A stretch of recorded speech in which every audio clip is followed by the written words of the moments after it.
Hechos 11, versículos 19 al 26. Ahora bien, los que habían sido esparcidos a causa de la persecución que hubo con motivo de Esteban, pasaron hasta Fenicia, Chipre y Antioquía, no hablando a nadie la palabra, sino solo a judíos. Pero había entre ellos unos varones de Chipre y de Cirene, los cuales cuando entraron en Antioquía, hablaron también a los griegos, anunciando el evangelio del Señor Jesús. Y la mano del Señor estaba con ellos, y gran número creyó y se convirtió al Señor. Llegó la noticia de estas cosas a oídos de la iglesia que estaba en Jerusalén, y enviaron a Bernabé que fuese hasta Antioquía. Cuando llegó, vio la gracia de Dios, se regocijó y exhortó a todos a que con propósito de corazón permanecieses fieles al Señor.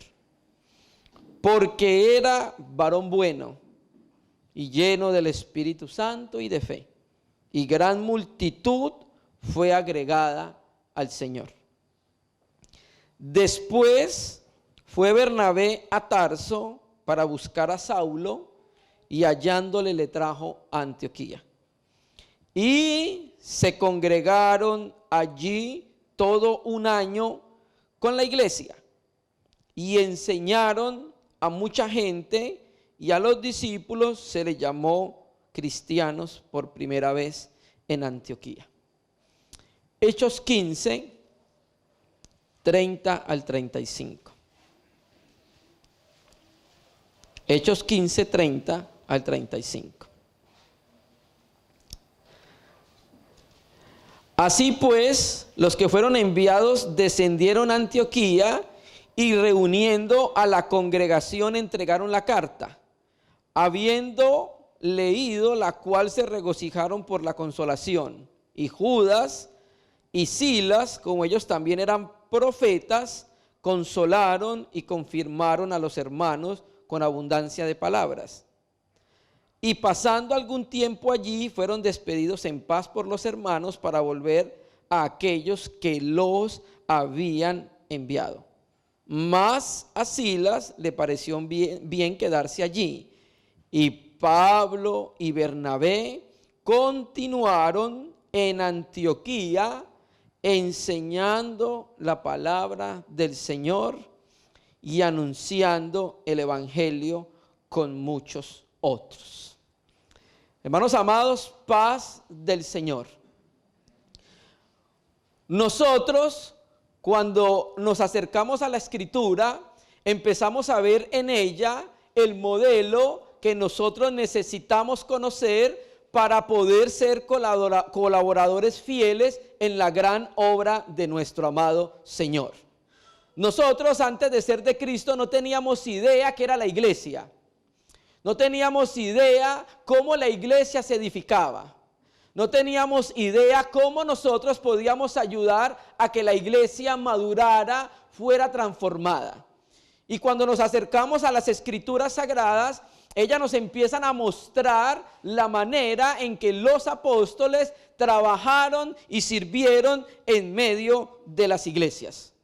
Y lo que acabamos de leer es un claro ejemplo de cómo Pablo y el equipo de obreros, de hermanos que estaban con ellos, es un claro ejemplo de cómo ellos obraban en las iglesias que Dios fundaba, hermanos. Después que se formaba un testimonio en una ciudad, una iglesia, Pablo entendía cuál era la manera en que él y sus hermanos iban a ayudar a esa iglesia recién fundada.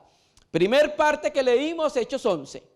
Vemos cómo algunos hermanos por la persecución fueron anunciando el evangelio hasta que llegaron a Antioquía.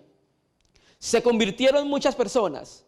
Cuando llegó a oídos de los apóstoles que se habían convertido muchas personas, enviaron a Bernabé, un obrero, para que mirara qué estaba sucediendo en Antioquía. Cuando llegó, vio un grupo de hermanos, los exhortó, los ayudó, pero entendía que ahí ya empezaba a formarse una iglesia una iglesia que iba a necesitar ayuda, una iglesia que iba a necesitar cuidado. Y él entendió que había un hombre que podía ayudarle a él también en el servicio a la casa de Dios. Por eso dice el texto que él sabía dónde estaba Pablo, fue y lo buscó y lo trajo a Antioquía. Y resulta que cuando llegan a Antioquía empiezan un proceso de ayuda con la iglesia. Y si se da cuenta, uno de los procesos de ayuda que le da el apóstol Pablo a la iglesia es, les enseñaba la palabra en Antioquía. Luego, en Hechos capítulo 15, vemos nosotros que hubo una discusión, ¿cierto? El texto que leímos nosotros, hubo unos judíos que vinieron de Jerusalén a Antioquía. Pablo le abrió las puertas porque venía de Jerusalén, se entendía por el contexto que de pronto había sido enviado por los apóstoles, por los obreros y ancianos de Jerusalén. Entonces, claro, Pablo le abre la puerta, estos hombres empiezan a predicar en la iglesia y dicen, si no se circuncidan no pueden ser salvos. Escandalizó a Pablo, hubo una discusión, el texto griego da a entender que fue una contienda fuerte.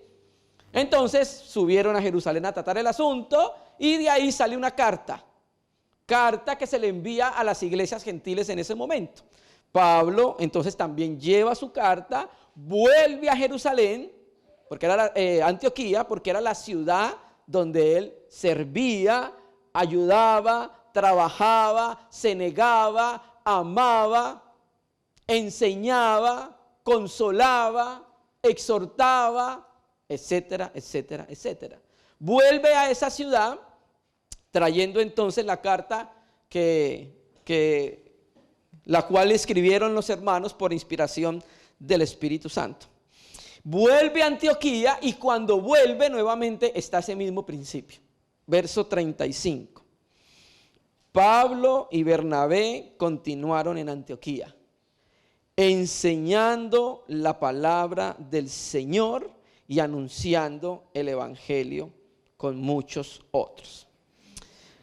Vamos a llamar la atención en el día de hoy a un aspecto muy crucial para las iglesias en todos los tiempos y en todas las edades. Y es la predicación de la palabra, apreciados hermanos. Cuando nosotros vemos la revelación bíblica, nos damos cuenta el alto valor que Dios le da a la enseñanza de su palabra en medio de las iglesias. Usted mira y hay innumerables mandamientos en el Nuevo Testamento acerca de la enseñanza de la palabra en medio de las iglesias como un medio de gracia para que las iglesias puedan avanzar, para que las iglesias puedan madurar, para que las iglesias puedan ser perfeccionadas. Y hoy vamos a hablar del poder de la palabra en dos aspectos que nosotros necesitamos ser afirmados en ella. Vamos a leer un pasaje en Romanos, vamos a leer dos pasajes. Romanos capítulo 1, versículos 16 y 17. Pablo, cuando fundaba una iglesia con el equipo de obreros que tenía, ellos, vemos nosotros por la escritura la manera como hacían las cosas, la manera como obraban. Y esa manera como obraban por dirección del Espíritu Santo nos sirve a nosotros para poder establecer modelos en la iglesia. Hay una visión clara que el apóstol Pablo con el equipo de obreros tenía acerca de la iglesia. Y tenía una visión muy clara de cómo poder ayudar a estas nuevas iglesias y a estas iglesias que eran fundadas, ya sea por obra de los obreros, ya sea por los hermanos, ya sea por la persecución.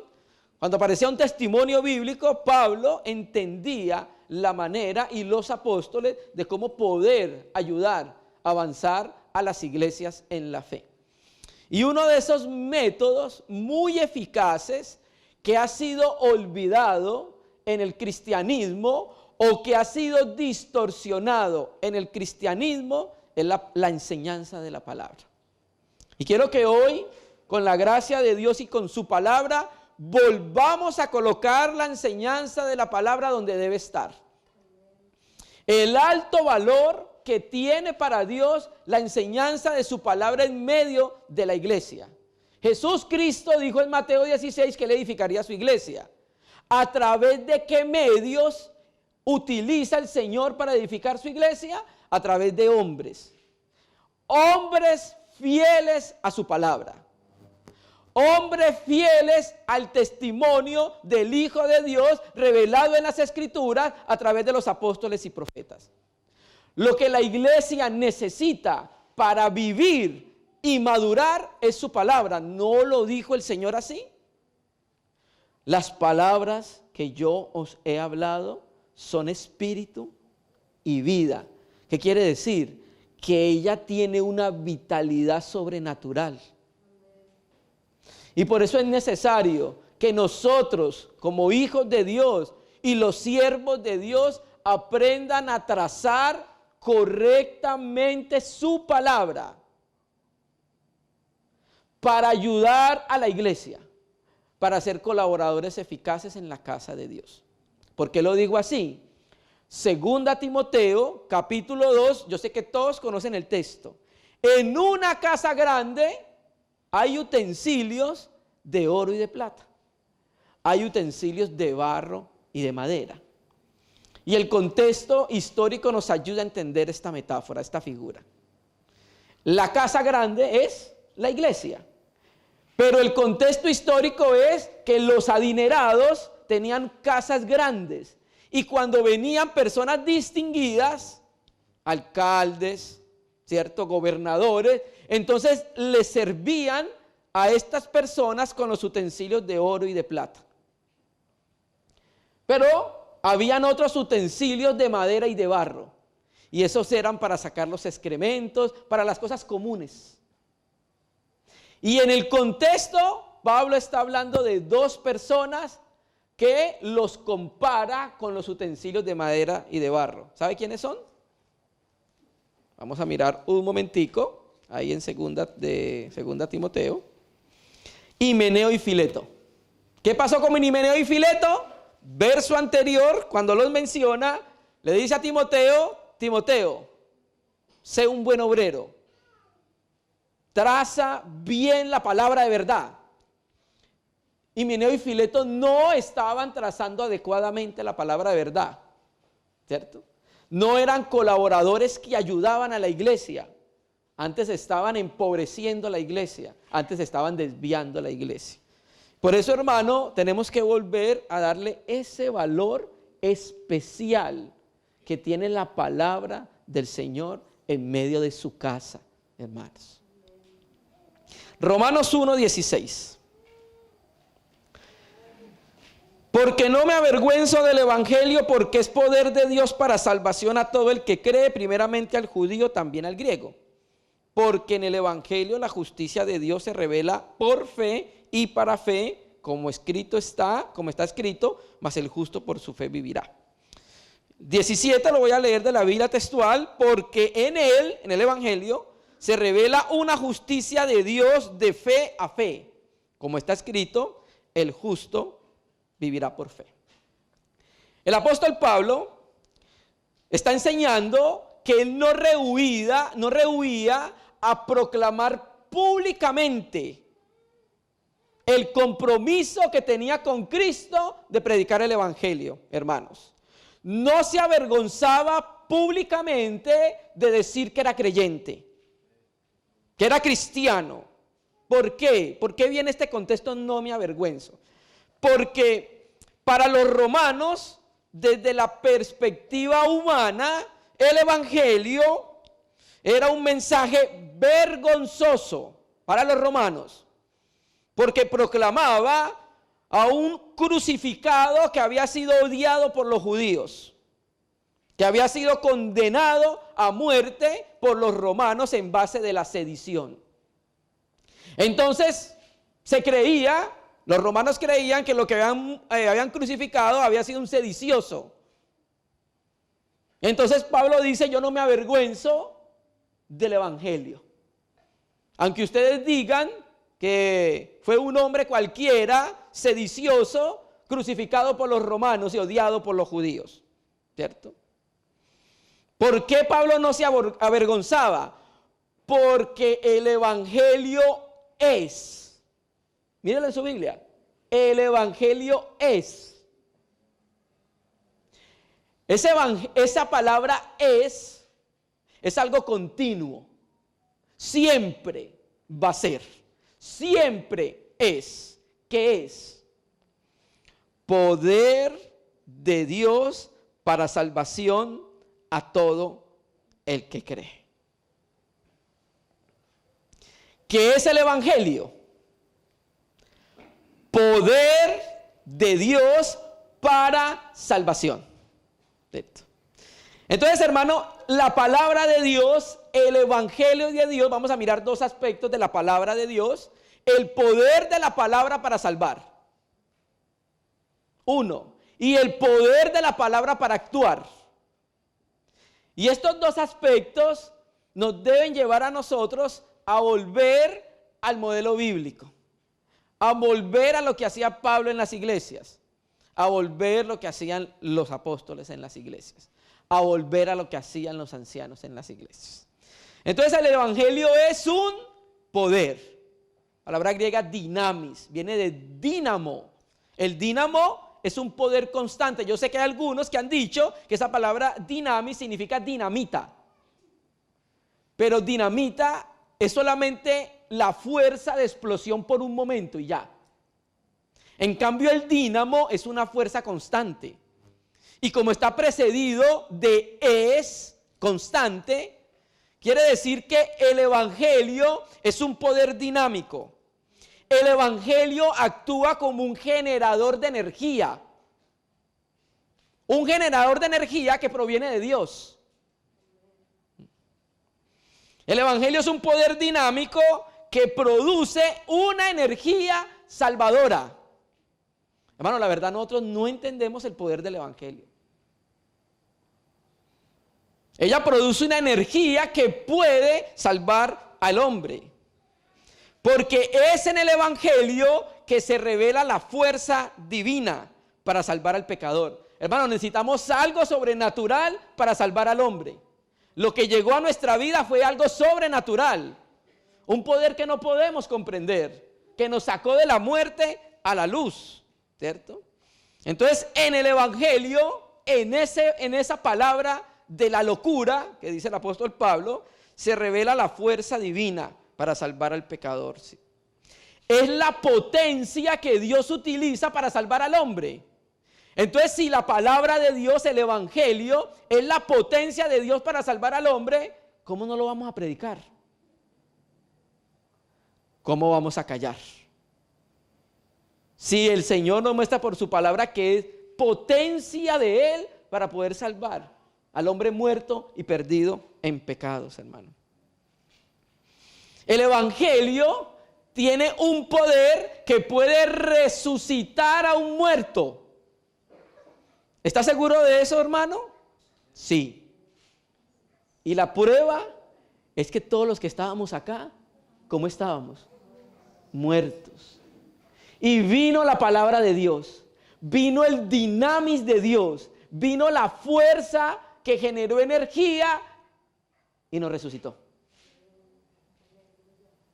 Nos dio la energía que nosotros necesitábamos. Entonces, hermano, el evangelio, por eso Pablo no se avergonzaba. No importa lo que digan los romanos, no importa lo que diga el mundo, no importa lo que digan los ateos, no importa lo que digan las olas de corrientes de acuerdo al tiempo, no importa. No nos podemos avergonzar del poder de Dios para salvar al hombre, hermano. El evangelio es el mensaje de la fuerza operativa de Dios. Él envía su palabra y va a cumplir ese propósito porque tiene la capacidad y el poder para poder hacerlo, hermanos. Y por eso Pablo, esas eran las razones que presenta para mostrar por qué él no se avergonzaba y predicaba el evangelio de Dios, la palabra del Señor. La palabra del Señor, el Evangelio, no es un poder reformador, es un poder transformador. Puede transformar pecadores en santos. Puede transformar adúlteros en fieles. Hay algo sobrenatural en su palabra, hermanos. Hay algo sobrenatural en su palabra. Entonces, uno de los primeros aspectos que estamos considerando es el poder del mensaje de Dios, de su palabra. Pablo, cuando llegaba a una sinagoga, ¿qué era lo que hacía? Abría su Biblia, bueno, el antiguo pacto, digámoslo así, en la sinagoga, y por su Biblia mostraba que Jesús era el Cristo, el Hijo del Dios viviente. Y toda su predicación se basaba siempre en la Biblia. Por eso cuando nos reunimos a predicar su palabra. Sí, el Señor ha hecho muchas cosas bonitas en nosotros, ¿sí? Tenemos muchos testimonios para contar acerca de lo que el Señor ha hecho y son muy útiles. Pero generalmente cuando nos reunimos lo que debe tener primacía es su palabra, que exalte a Jesucristo y que exalte a su obra. ¿Listo? Entonces, hermano, es muy importante que entendamos qué es el Evangelio, qué es su palabra, qué causa su palabra. Entonces, la palabra tiene un poder para salvar a los perdidos. Por eso Pablo lo predicaba, por eso él no se avergonzaba.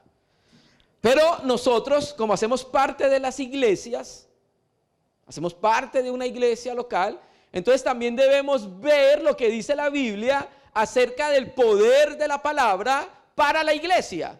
Porque la palabra no solo tiene poder para el mundo, para salvar al hombre pecador. También la palabra tiene un poder especial para nosotros, para cada uno de los hijos de Dios. Texto. Primera Tesalonicenses, capítulo 2, versículo 13. Primera Tesalonicenses, capítulo 2, versículo 13.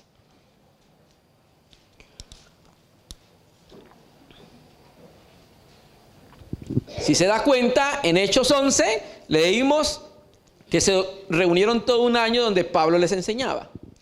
Y se da cuenta en Hechos 15, se quedó Pablo enseñando y con otros evangelizando. ¿Cuál era la base de su mensaje? La palabra. Texto, 1 Tesalonicenses 2:13.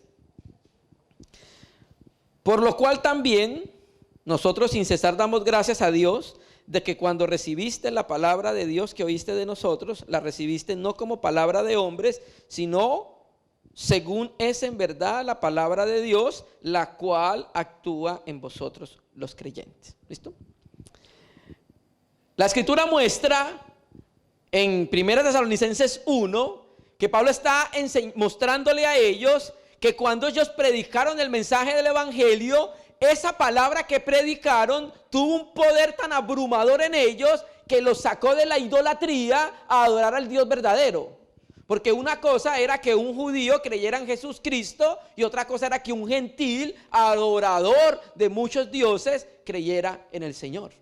Generalmente los griegos eran enotistas, o sea, tenían una gama de dioses muchísimos, pero había un dios principal en medio de ellos. Por ejemplo, entre los griegos era Zeus, entre los romanos era Júpiter, pero adoraban muchos muñecos. Tenían una gama impresionante de dioses. Dioses que no son dioses por naturaleza, como dice Pablo en Gálatas. ¿Por qué no son dioses por naturaleza?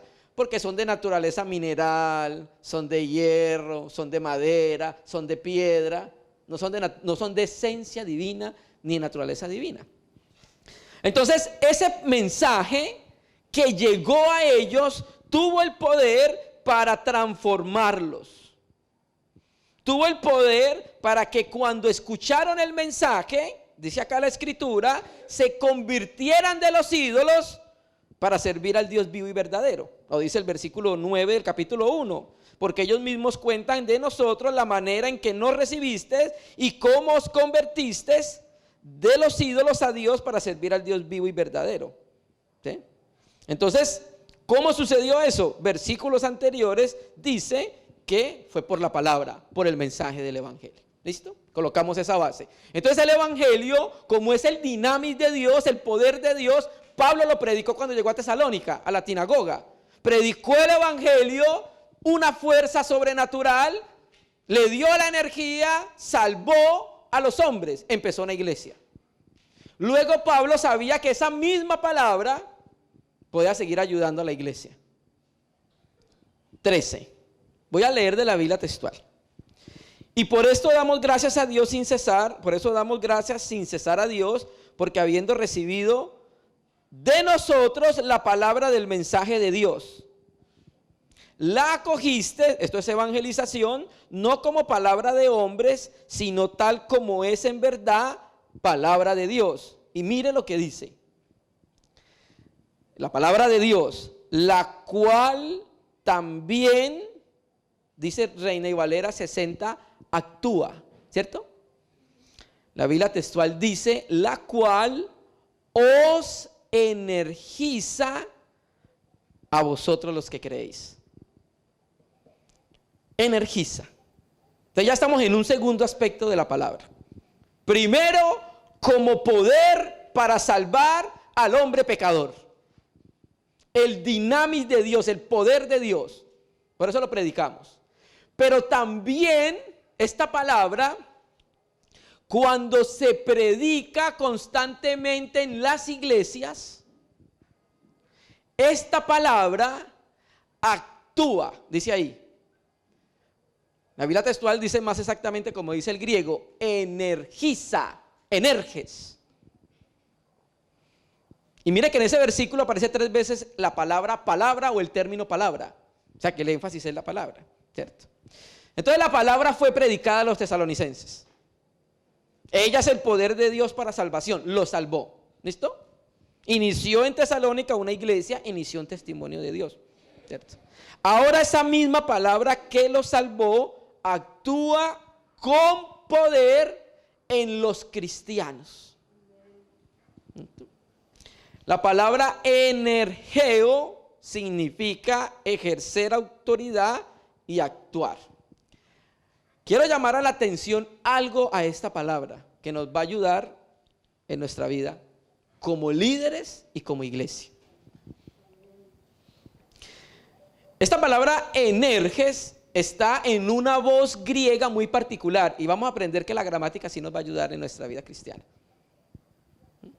Incluso la gramática española nos sirve en nuestra vida cristiana. Bueno, en español nosotros tenemos 2 voces, voz activa y voz pasiva. La voz activa es cuando yo hago la acción, yo tomo agua. La voz pasiva es cuando alguien hace la acción sobre mí, alguien me dio agua. ¿Listo? Eso está completamente claro. ¿Listo?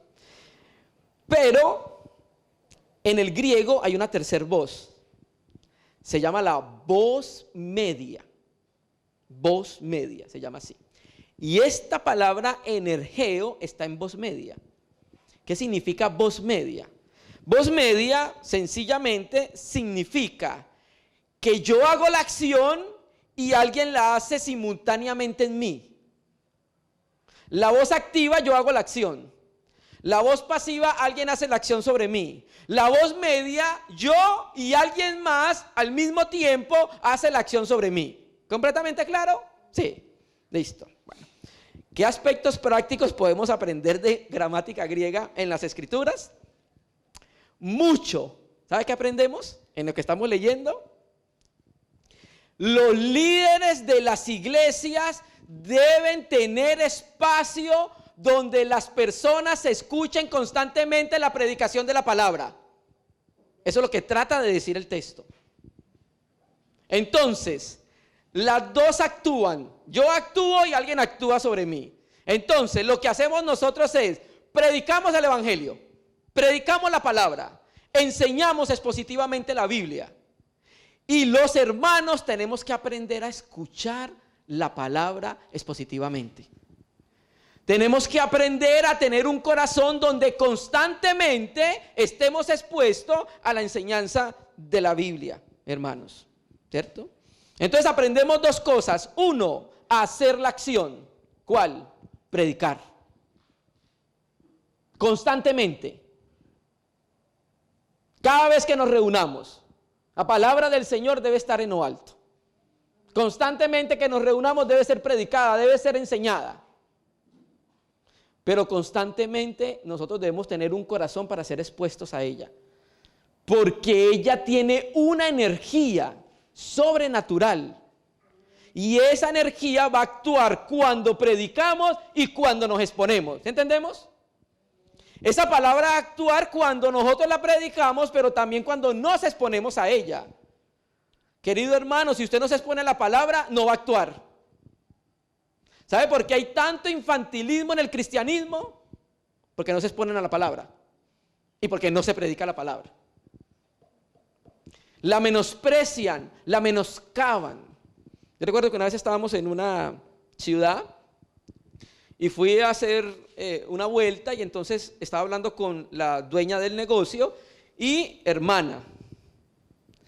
Y empezamos a hablar, entonces me dice que ella se reunía en una congregación de la pervertida teología de la prosperidad.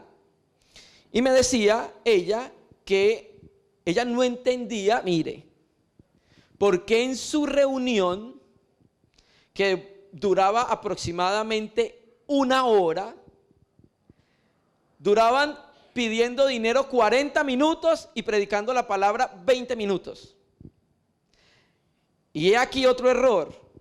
Uno dice, bueno, son 20 minutos para predicar la palabra, pero no predican la palabra. ¿Se entiende cuando digo no predican la palabra? Sus líderes, los que predicaban la palabra, ellos mismos no conocían la economía del Nuevo Testamento. No conocían las doctrinas fundamentales, no conocían cómo ayudar a la iglesia. No sabían qué debía la iglesia escuchar. Entonces se paraban y decía 1, 2, 3, 4, 5, 6, 7, 9, 10 cosas que no podían ayudar a las iglesias, hermano. Entonces aprendemos a predicar y aprendemos a exponernos. Por eso está en voz media. Energía. Entonces quiere decir esto que como la palabra tiene una energía sobrenatural para actuar en nosotros y obrar en nosotros, entonces debemos exponernos a ella. Porque fue uno de los medios de gracia dada por Dios para que los creyentes dejemos de ser infantiles y maduremos. Para que los creyentes, para que cuando venga cualquier ola de doctrina, estemos firmes. Para que los creyentes, cualquier tipo de viento, tribulación o prueba, podamos estar firmes en el Señor. Lo que fundamenta las iglesias es la predicación de su palabra. Nada más. Y por eso Pablo lo entendía. Estaba en Antioquía y cuando llegó, ¿qué hizo? Enseñaba la palabra. Fue a la obra apostólica, volvió. ¿Y qué hizo cuando volvió? Enseñaba la palabra y evangelizaban. Porque si no evangelizamos, ¿a quién le vamos a enseñar? Las sillas no pueden crecer. Crecer son los hermanos. William Barclay tiene un diccionario que se llama Palabras del Nuevo Testamento. Y él dedica mucho espacio a la palabra energes y energeo. Y William Barclay le llama eso el divino poder en acción. La palabra es el divino poder en acción. Entonces la palabra tiene un poder activo, comporta ella misma algo sobrenatural, hermanos. Puede hacer grandes proezas en la vida de todos nosotros.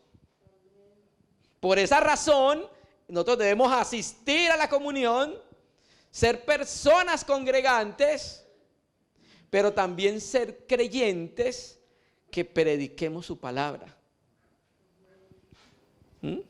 Porque ella penetra en lo más profundo de nuestro corazón cuando la escuchamos atentamente, hermanos. Y cuando penetra en lo más profundo de nuestro corazón, tiene un poder para actuar lo que Dios quiere.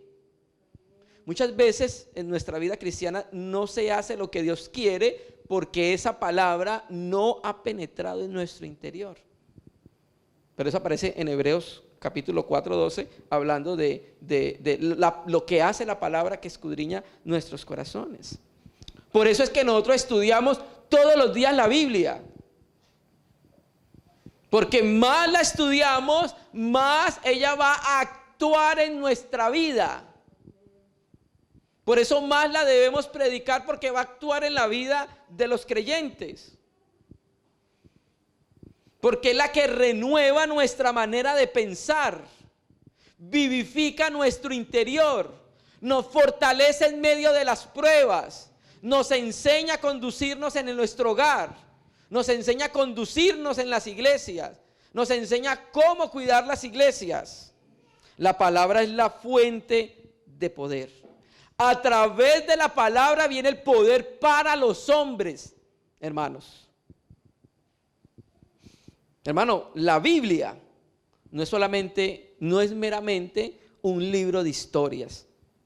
La Biblia, la palabra de Dios, es un generador de poder que lo va a hacer actuar, lo va a llevar a actuar, le va a dar la capacidad para que usted haga la voluntad de Dios. Hay un texto que dice, lo leímos hace poco en Limpio, Hebreos 13, 20, 21.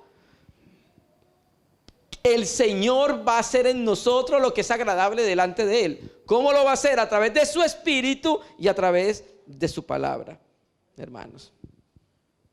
Entonces, hermano, cuando nosotros vemos vidas bendecidas, vidas gloriosas, son vidas que han sido revestidas por la energía del poder de la palabra, apreciados hermanos. A través de ella, de la palabra, de la enseñanza, de la predicación, como lo hacía Pablo en las iglesias donde vivía, a través de la enseñanza, de la predicación de la palabra, la iglesia provee los recursos necesarios a cada creyente para que haga la voluntad del Señor. Los recursos necesarios para que cada creyente sea un creyente victorioso, apreciados hermanos. Y entonces, si la palabra provee esos recursos, quiere decir que cuando no se hay la enseñanza de la palabra, está lo contrario. Un infantilismo en medio de las iglesias. ¿Por qué? Porque ha sido quitada el medio poderoso que Dios utiliza para obrar en los creyentes, apreciados hermanos. ¿Sí? Entonces, hermano, Pablo entendía la energía que tenía la palabra. Pablo sabía el poder que comportaba la escritura. Por eso utiliza estos términos, dinamis y energía. Y esa palabra energía aparece muchas veces en el Nuevo Testamento. Muchas veces. Era casi como la palabra epignosis, una de las palabras muy favoritas de Pablo. Energía y epignosis, la utilizaba mucho en sus escritos, hermanos. Entonces, esta palabra puede operar maravillas en nuestra vida. Maravillas. Nosotros no nos imaginamos lo que ella puede hacer. Y el poder de eso son las vidas transformadas. Lo que estamos hablando no es algo menor, es algo muy importante. Porque hay una evidencia de que la palabra sí ha actuado en nuestra vida, hermanos. Terminemos leyendo un versículo, primera de Tito, capítulo 3, dos últimos versículos.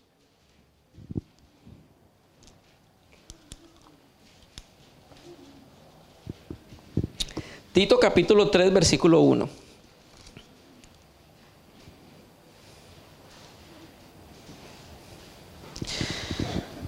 Dice, recuérdales que se sujeten a gobernantes y autoridades, que obedezcan, que estén dispuestos a toda buena obra, que a nadie difamen, que no sean pendencieros, sino amables, mostrando toda mansedumbre para con todos los hombres.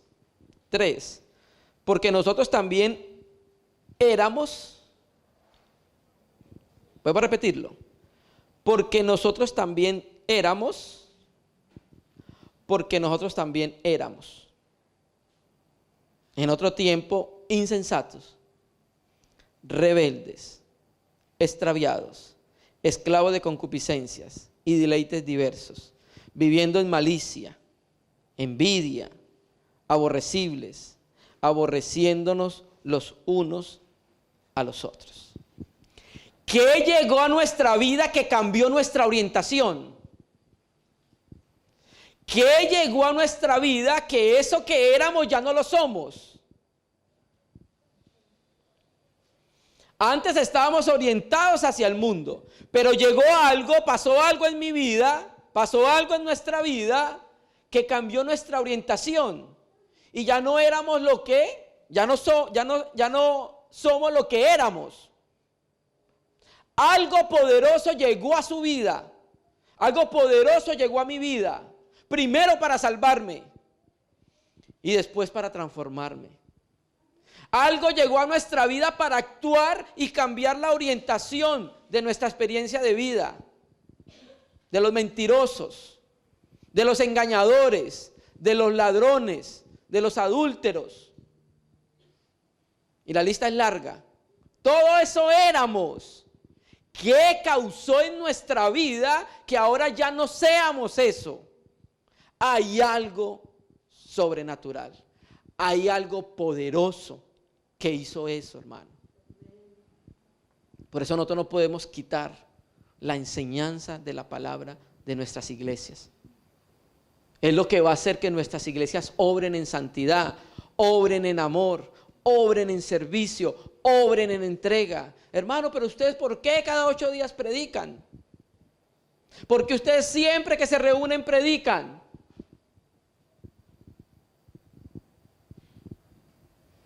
Porque hay algo especial en ella, hermano. No deje de escucharla. No dejen de predicarla. Ayudemos a las iglesias a través de la enseñanza de la palabra.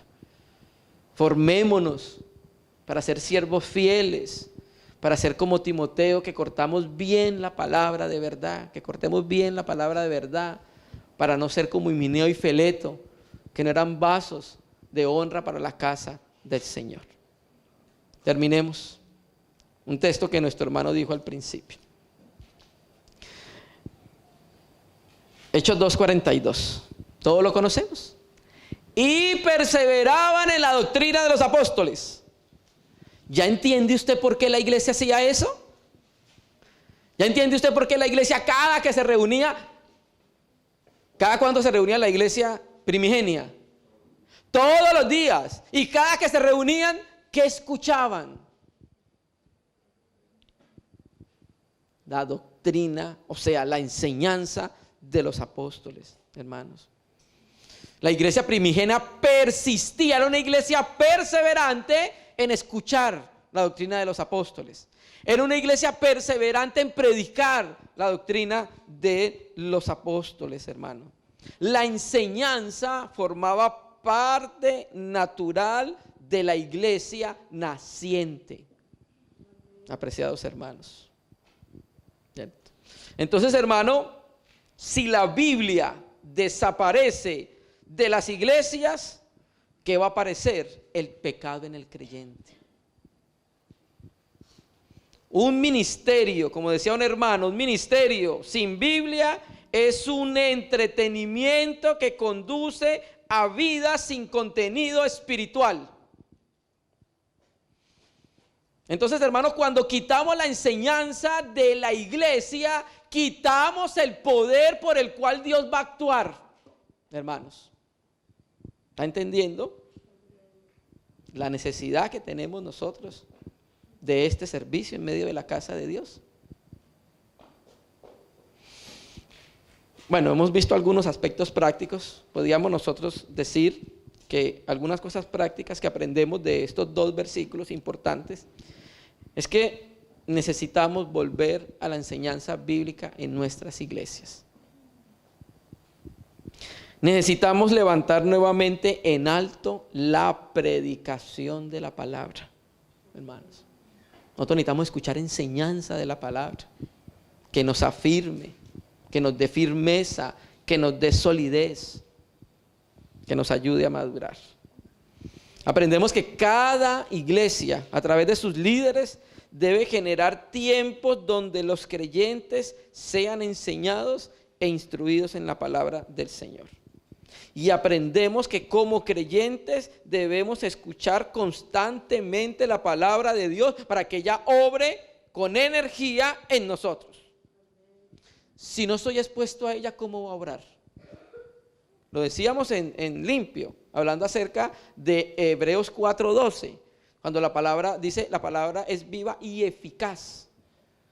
Eficaz. Entonces colocamos el ejemplo de que hay una persona que tiene una enfermedad y hay un medicamento que puede ser eficaz para ayudarla a ella. Pero si la persona no se toma el medicamento, ¿cómo lo va a ayudar? Que el Señor nos ayude a levantar en alto su palabra.